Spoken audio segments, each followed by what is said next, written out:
Question number 9 है भाई। एक मीनार के पाद बिंदु से एक भवन के शिखर का उन्नयन कोण 30 डिग्री है भाई। दो चीजें है, एक मीनार है और एक भवन है भाई। एक घर है, एक ऊंची मीनार है भाई। ये अपना भवन हो गया भाई ए बी, और मीनार है भाई अपनी सी डी। दोनों धरती पे भूमि पर खड़े हैं भाई। दोनों 90-90 डिग्री का कोण बनाओगे। अब नु है मीनार के आधार से, या तो है अपनी मीनार भाई और यो है अपना भवन भाई। नुको है इसके आधार से भाई यो जो उन्नयन कोण है नी,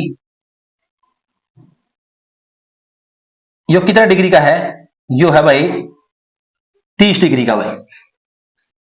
और भवन के आधार से जब आप निकाला तो इसका दे रखा है भाई उन्नयन कोण कितने डिग्री का, 60 डिग्री का भाई।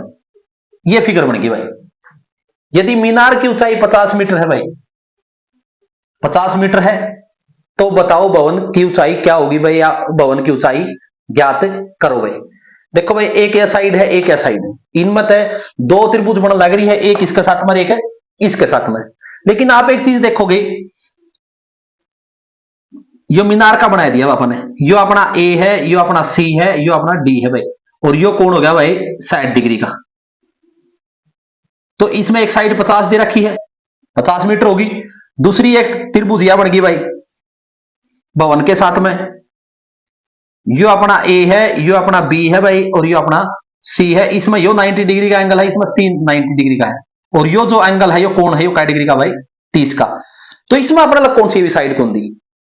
तो सबसे पहले जो चीज आपने ध्यान देनी पड़ेगी, इस प्रकार की दो त्रिभुज बना के इसमें एक साइड दे रखी है, इससे आप एसी निकाल लिया।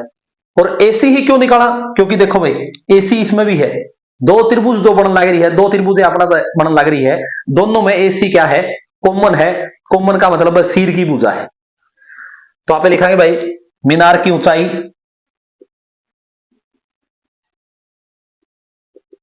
50 मीटर भाई, 50 मीटर। भवन की ऊंचाई भाई आपने निकालनी है। अब भवन की जो ऊंचाई है वो लिख लो भाई।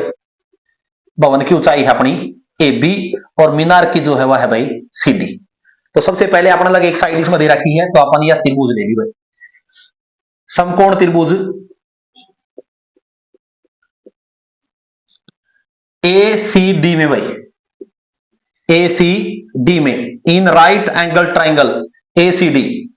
तो angle of elevation C A D भाई, सी ए डी कितने डिग्री का भाई, 60 डिग्री का भाई। तो दो एक भुजा दे रखी है, दे कौन सी रखी है, परपेंडिकुलर मीन लंब दे रखी है भाई, और आधारापन क्या निकालनी है, निकालनी है भाई बेस।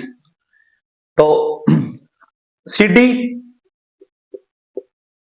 परपेंडिकुलर हो गया भाई, लंब हो गया, और एसी अपना बेस हो गया। तो किसकी आइडेंटिटी बन गई भाई, आधार हो गया tan की, और tan की जो वैल्यू है वो कितनी डिग्री है, 60 डिग्री भाई। तो देखो भाई सी डी कितनी है, सी डी अपना लग दे रखी है 50, एसी अपना निकालनी है भाई, और tan 60 का मान हो भाई वर्गमूल 3/1, क्रॉस मल्टीप्लाई कर दो भाई। एसी वर्गमूल 3 और भाई 50, और एसी का मान निकालोगे तो वर्गमूल 3 परली साइड जाने क्या हो जाएगा, भाग में हो जाएगा भाई। यो मान दिख रहा है भाई एसी का, या तो एसी है या तो साइड है, या 50 बटे में वर्गमूल 3 आएगी भाई, 50 वर्गमूल 50 बटे में वर्गमूल 3 भाई। अब इसमें या साइड और निकल आई भाई। अब इसी प्रकार दूसरी त्रिभुज बना लो भाई, इसी प्रकार समकोण त्रिभुज। अब एक साइड इसके अंदर निकल आई भाई एसी तय, समकोण त्रिभुज सी ए बी में भाई, सी ए बी में in right angle triangle C A B या बी ए सी भाई। एंगल ऑफ एलिवेशन उन्नयन कोण ए सी बी भाई, कितना डिग्री का है, 30 का भाई। 30 का सामने की भुजा क्या है, परपेंडिकुलर लंब, और एक बेस आधार दे रखी भाई। तो वही बनावांगे, परपेंडिकुलर लंब ए बी बटे में बेस भाई, आधार ए सी, और tan की आइडेंटिटी बन गई भाई, tan का मान है 30 भाई। अब ए बी अपन फाइंड करनी है, निकालनी है भाई। एसी का मान कितना है भाई, एसी इसका भाग में है तो इस तरह लिख दिया भाई, एसी का मान है 50 बटे में वर्गमूल 3 और इसका मान है भाई 1 बटा में वर्गमूल 3, 10 30 का भाई। तो भाग का निशान में क्या का बनावांगे, गुणा का बनावांगे, गुणा का बनाते अपनी रकम क्या हो जाएगी, पलट जाएगी, 50 नीचे आ जाएगा भाई और 1 बटा में वर्गमूल 3 भाई। करो भाई की गुणा, ये तो हो गया ए बी वर्गमूल 3 बटे में 50 और बराबर है 1 बटा में वर्गमूल 3 भाई। आर पार गुणा कर दो भाई, ए बी की और ए बी वर्गमूल 3 की, वर्गमूल 3 की गुणा करोगे तो 3 हो गया भाई और 50 से कम 50 भाई।